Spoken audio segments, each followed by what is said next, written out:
सासाराम संसदीय क्षेत्र से कांग्रेस प्रत्याशी चुने जाने के बाद पहली बार कैमूर पहुंचे मनोज राम, जहां भभुआ में कांग्रेस के कार्यकर्ताओं ने उनका भव्य स्वागत किया। इसके बाद पार्टी कार्यालय के पास कार्यकर्ता सम्मेलन का आयोजन किया गया। सैकड़ों की संख्या में गठबंधन के कार्यकर्ता सम्मेलन में भाग लिए। सासाराम संसदीय क्षेत्र के कांग्रेस प्रत्याशी मनोज राम ने कहा कि इस बार बहुत बड़ा चुनाव होने वाला है, जहां एनडीए को पूरी तरह से मात देकर देश में बनेगा इंडिया गठबंधन का सरकार। उन्होंने कहा कि इस भाजपा की सरकार ने देश में बेरोजगारों की फौज खड़ा कर दिया है। खासकर हमारे सासाराम संसदीय क्षेत्र में युवा बेरोजगार घूम रहे हैं, जो कि बहुत ही शर्मनाक है।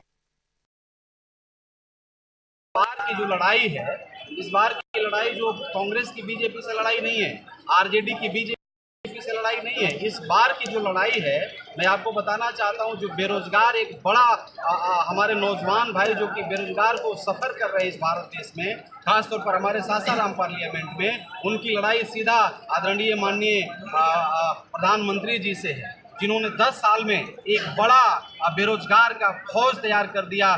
जो कि आप यदि देखिएगा नज़र उठा करके, यहाँ से हमारे महाबोधि ट्रेन जाता है, पुरुषोत्तम ट्रेन जाता है, यदि आप नज़र उठा के देखिएगा तो हज़ारों सैकड़ों हमारे पार्लियामेंट से नौजवान भाई यहाँ से धर करके जानवर जैसा बोगी में, जनरल बोगी में लद करके दिल्ली, गुजरात और सूरत जाते हैं, और वहाँ पर भी हमें बदतर स्थिति से बिहारी कह के वहाँ पर गाली दिया जाता है। तो ये दशा है हमारी।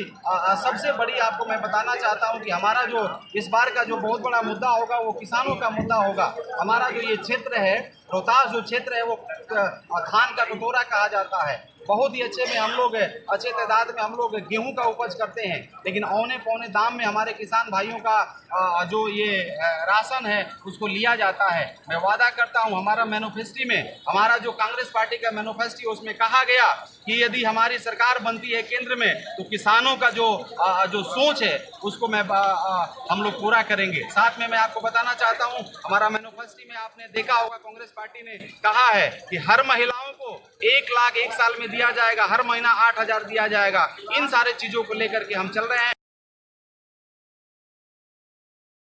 आप शिक्षा के ऊपर में देख लीजिए, यदि यहाँ हमें अपने बच्चों को पढ़ाना है तो यहाँ एक भी यूनिवर्सिटी नहीं है। कितने लोग, कितने प्रतिशत एबल हैं कोटा दिल्ली पटना भेजने के लिए। इसलिए हमारा ये मुद्दा होगा, यदि मैं यहाँ से पार्लियामेंट मेंबर को बनता हूँ तो यहाँ यूनिवर्सिटी बनाने का मैं प्रयास करूँगा। साथ में आप सबको मैं बताना चाहता हूँ, यहाँ स्वास्थ्य की दिक्कत है। आप देख लीजिए, यदि छोटा सा बीमारी होता है तो हमें भागना पड़ता है बनारस, नहीं तो हमें जाना पड़ता है पटना।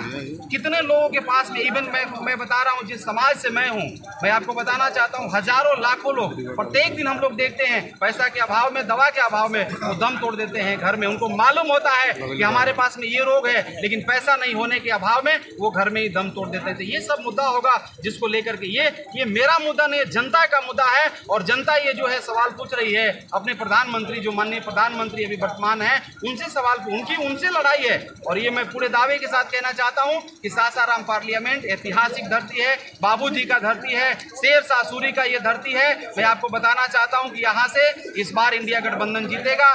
बिहार में एक चमत्कारी रिजल्ट आएगा और इंडिया गठबंधन का सरकार देश में बनेगा।